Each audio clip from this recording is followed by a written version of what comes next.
One of the things that always has been, एक जो हमें हिंदुइज्म के साथ एक छाप दिया गया है, is like it is all about casteism, it's all about जातिवाद. फर्स्ट ऑफ ऑल, जो मेरा अब तक थॉट प्रोसेस था कुछ टाइम पहले तक, इफ जातिवाद अगर था भी, सो इट वॉज, जो मेरा थॉट प्रोसेस था कि वर्ण व्यवस्था थी जो स्टार्ट हुई थी, ब्राह्मण क्षत्रिय शूद्र वैश्य, which is based on the job और कर्म, कि वो क्या कर्म चूज करते हैं. कि अगर कोई वॉर करना चाहता है, वो फिजिकल लाइक तलवारबाजी जो भी है, तो वो क्षत्रिय कहलाएगा. ये सिस्टम बना था. Eventually as time passed, it automatically converted into जातिवाद, जो मेरा थॉट प्रोसेस है. I am not like claiming that कि it's sort of become like a nepotism, कि मेरा बेटा है, ब्राह्मण का बेटा है, तो ब्राह्मण ही कहलाएगा.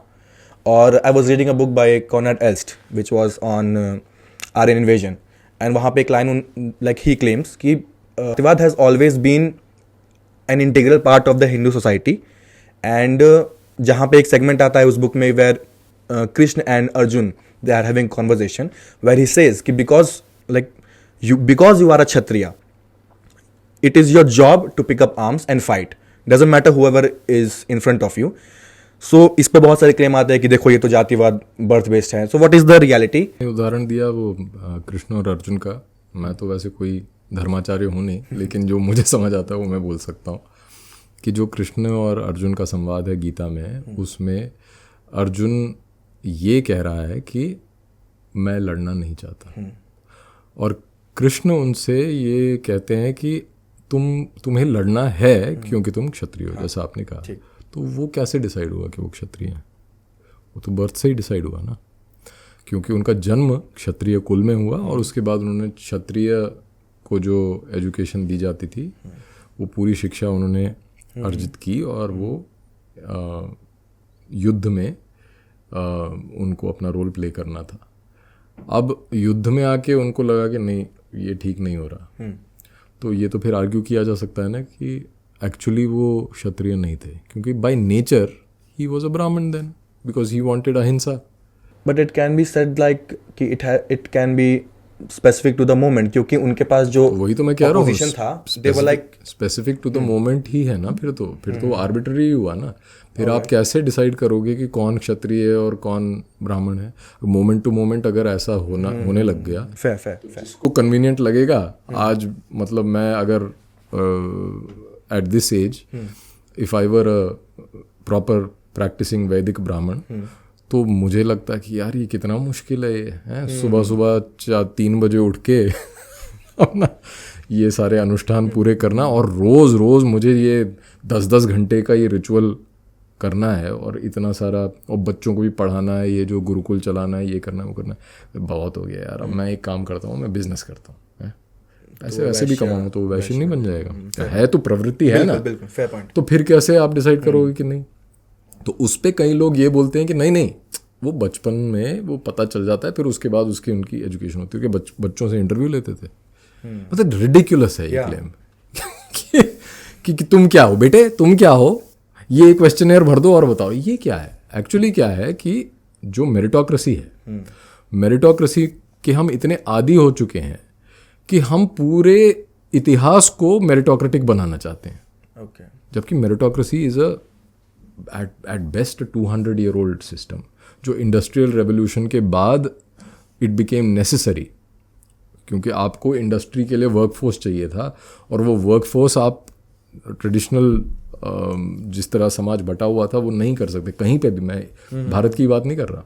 भारत में तो अंतर केवल इतना था कि यहाँ पे जो वर्ण और जाति का मैट्रिक्स था वो बहुत ही सोफिस्टिकेटेड था. उसके पीछे डीप थॉट और इंसाइट्स थी हमारे शास्त्रों की और ऋषियों की, और इसलिए वहाँ पे वर्ण संकर एक्टिवली अवॉइड किया जाता था फॉर वेरियस रीजन, वो अलग वे. लेकिन बाकी अगर आप यूरोप भी चले जाएं, आप नॉर्थ अमेरिका कहीं पे भी चले जाएं, जो ट्रेडिशनल सोसाइटी थी, pre industrial pre modern society, वहाँ लगभग जाति के अनुसार ही चलता था. जो मेरे पिताजी कर रहे हैं वही मैं भी करूँगा, ये तो बाय डिफ़ॉल्ट है, इसमें क्या सोचना. मेरे पास कौन सी अपॉर्चुनिटीज़ हैं कि मैं जाके अब मैं इंजीनियरिंग करूँ, मेडिसिन करूँ, ये करूँ, वो करूँ, वो तो था ही नहीं. तो वो बाय डिफ़ॉल्ट वैसे ही चलता था. तो अब हम अगर इसको प्रेजेंटिज्म की लेंस से देख के ये बोलें कि नहीं तब भी लोगों से पूछा जाता था, तो वो हम अपने आप को बेवकूफ़ बना रहे हैं और कुछ नहीं कर रहे हैं। और क्योंकि हम सोच नहीं पाते, we can't think out of the current constraints, तो आज के कंस्ट्रेंट्स के हिसाब से अगर हम पास्ट को जज करने लग गए और आज की रियलिटी को ज़बरदस्ती हम पास्ट पे इम्पोज करें, तो ऐसा कन्फ्यूजन होता ही है।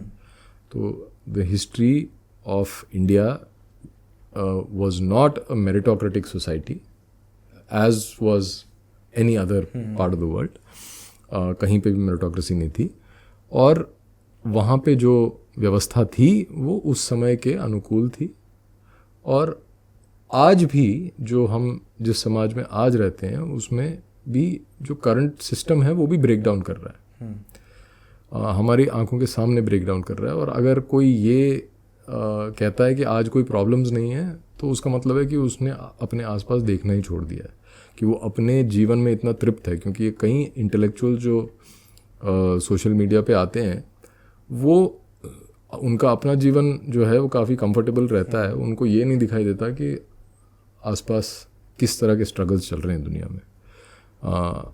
आप अगर if you are well fed and you have resources at hand and you are well educated, अंग्रेज़ी माध्यम से पढ़ के आपने अच्छी डिग्री हासिल कर ली, तो आपको लगता है पूरी दुनिया वैसी है। ऐसा नहीं है, you are just a tip of the iceberg. तो आज की जो परेशानी है, अगर उनके ऊपर आप थोड़ा विचार विमर्श करो तो पता चलता है कि those are products of the current times and the current institutions. अब उसका क्या कर लोगे? और जाती जाती हमेशा गाली देना क्यों? सेम चीज़ जो मैंने कश्मीर के संदर्भ में कहा था कि सरकार के पास कोई सोल्यूशन नहीं है, इसलिए वो किसी भी प्रकार का भ्रम फैला देगी कि ये हो रहा है, वो हो रहा है, कुछ एक्सप्लेन कर दिया, डाइग्रेस कर दिया, तो लोग भी उससे, अगर एक्सप्लेनेटरी पावर है किसी लेवल में किसी चीज़ का, तो लोग ले लेते हैं, क्योंकि उनको अपनी जिज्ञासा शांत करनी है, तो वो ले लेते हैं। Masses will take that. कोई क्रिटिकली नहीं सोचते ना इतना लोग। तो वही चीज़ इसके साथ भी, कास्ट वाले इशू के साथ भी होती है कि कोई भी प्रॉब्लम आपको नज़र आए। अभी मैंने देखा कि एक वो stand up comedian plus script writer plus story writer plus Varun Grover said कि हम झूठा नहीं खाते इसलिए इंडिया गंदा है। अरे भाई, तो अब क्या मतलब गिरा हुआ चाटना शुरू हो जाए ज़मीन पे तब इंडिया साफ होगा? कैसी बातें करते हैं यार लोग। It is ridiculous, beyond ridiculous, absurd. तो ऐसा इसलिए हुआ है क्योंकि the education system itself promotes that. इस पे मैं थोड़ा डाइग्रेशन कर सकता हूँ कि जो एजुकेशन का जो अवधारणा है और लोग जिस तरह से सोचते हैं हमारी आधुनिक शिक्षा के बारे में, वो ये सोचते हैं कि शिक्षा से हम सशक्त होते हैं और हमें एक लेंस मिलता है जिससे हम दुनिया को क्लियरली देख सकें। पर जो वास्तविकता है वो ये है कि जो मॉडर्न एजुकेशन है, it is a primer for propaganda.